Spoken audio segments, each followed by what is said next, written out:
की बहू झूठ नहीं बोलती। सुधा और राकेश के 3 बेटे थे।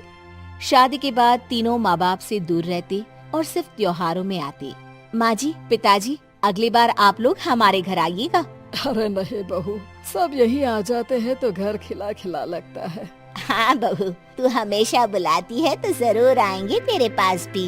हाँ, दीदी का घर बड़ा जो है, सब कुछ आपने शादी के बाद दीदी को ही तो दे दिया था। हमें भी दिया होता तो हम भी बड़ा घर लेते। क्यों सुनील? अरे नहीं, पापा ने सबको एक बराबर ही दिया है। छोटी बहू, क्या चाहिए तुम्हें, बोलो। वो आपके सोने की चेन वाली घड़ी है ना, वो अगर आप मुझे। तभी वहाँ मजली बहू भी आ जाती है। और मुझे ना आपका मंगलसूत्र कितना लंबा, सुंदर और भारी भी है। अरे हाँ, तुम दोनों को ही दूंगी बहू, चिंता न करो। चलो अब खाना लगाओ, खाना खाया जाए। सभी मिलकर खाना खाते हैं कि पड़ोसन आ जाती है।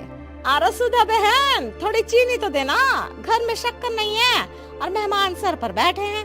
अरे छोटी बहू, चाची को शक्कर तो दे दो।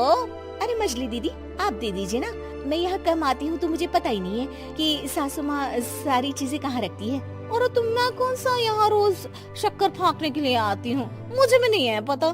तभी बड़ी बहू हाथ में चीनी की कटोरी लेकर आती है। चाची, शक्कर आप लोगों का बड़ा सहारा है माँ जी और पिताजी को, वरना हम लोग तो यहाँ रहते ही नहीं। आप जैसे पड़ोसी हैं तो हम निश्चिंत हैं। और जीती रहे बहू, आप तो ये घर पड़ोस कम परिवार ज्यादा लगता है।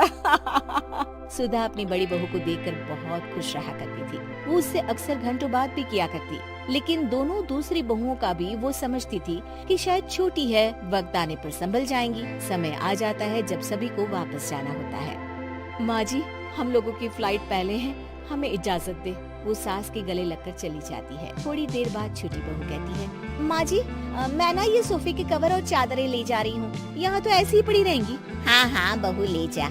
और कुछ चाहिए तो बोल।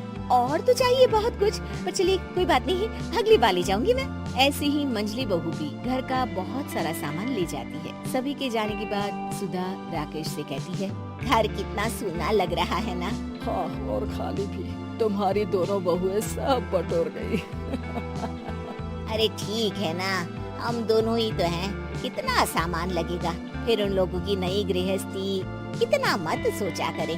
समय बीतता है। ऐसे ही हर साल त्योहारों में सुधा और राकेश के बच्चों की बहू आते और जाते वक्त ढेर सारा सामान पैक कर ले जाती। लेकिन कुछ ही सालों में सुधा का देहांत हो जाता है। पिताजी, आप यहाँ अकेले क्या करेंगे?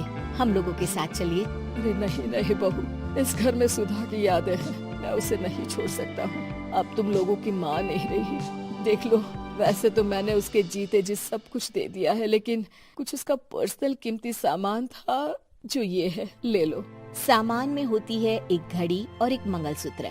माँ जी ने कहा था कि वो ये घड़ी मुझे देंगी। हाँ, पिताजी, माँ ने सबके सामने ये घड़ी सरिता को देने के लिए कहा था। उठा लो सरिता माँ की घड़ी।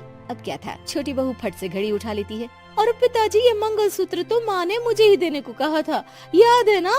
वो सभी की ओर इशारा करती है। तू भी ले ले ये हार बेटा, कोई बात नहीं। मंजली फटाक से हार उठा लेती है। ससुर बड़ी बहू की तरफ देखते हैं। तुझे क्या दूं बेटा? पिताजी, माँ ने एक चीज मेरे लिए भी रखी है। सभी के कान खड़े हो जाते हैं कि आखिर सास ने क्या रखा होगा बड़ी के लिए। अरे माँ जी तो दीदी से प्यार भी ज्यादा ही करती थी, हमेशा उनसे बात किया करती। जरूर कोई बड़ी और अपनी प्रिय चीज दी होगी दीदी को। और देख लेते हैं ना, वरना तो हम भी बराबर का बंटवारा करेंगे। हाँ, कर लेना बंटवारा। लेकिन बड़ी बहू, बताओ तो, सुधा ने क्या रखा है तुम्हारे लिए?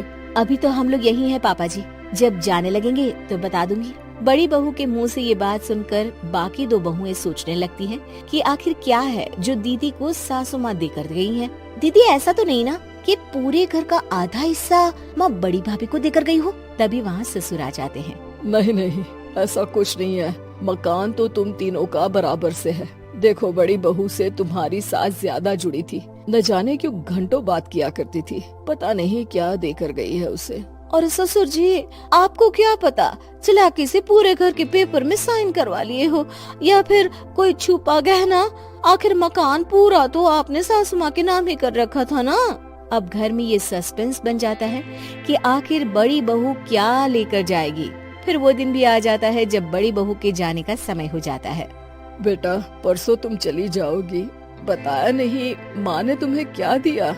घड़ी और हार जो बेशकीमती था और तुम्हारी सास को सबसे ज्यादा प्रिय था, उसका तो बंटवारा भी हो चुका है। अब तुम्हारी बारी। हाँ पिताजी, आज मैं ये बात बताने ही वाली थी। माँ ने मुझे उससे भी बेशकीमती चीज दी है और वो है आप। आपसे अधिक प्रिय उन्हें कुछ नहीं था। माँ चाहती थी कि आप मेरे साथ रहें। चलिए पिताजी। बेटा, मेरे पास तो कोई पेंशन भी नहीं है और ना ही कोई प्रॉपर्टी। लेकिन आपके पास संस्कार है पिताजी, जो मेरे बच्चे आपसे लेंगे, तो आपको ले जाने पर स्वार्थ ही है मेरा। चलिए ना पापा। सभी के सामने पिताजी बड़ी बहू और बेटे के साथ उनके घर चले जाते हैं।